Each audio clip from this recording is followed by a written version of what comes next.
বীরুত্তম শহীদ রাষ্ট্রপতি জিয়াউর রহমানের শ্রমজীবী মানুষের প্রতি মমত্ববোধের কথা। আপনারা হয়তো জানেন, রাষ্ট্র পরিচালনার দায়িত্ব গ্রহণের পরপরই তিনি মে দিবস উপলক্ষে প্রথম জনসমাবেশে গর্বের সাথে নিজেকে একজন শ্রমিক হিসাবে পরিচয় দেন।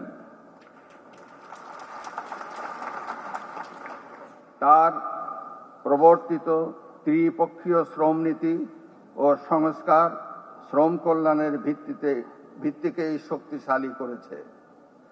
1976 সালে তিনি প্রতিষ্ঠা করেন মিনিস্ট্রি অফ ম্যান পাওয়ার।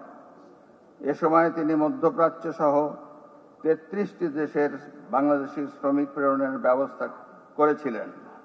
এই উদ্যোগই পরবর্তীতে বাংলাদেশের অর্থনীতিতে বৈদেশিক মুদ্রা প্রবাহের নতুন যুগের সূচনা করে।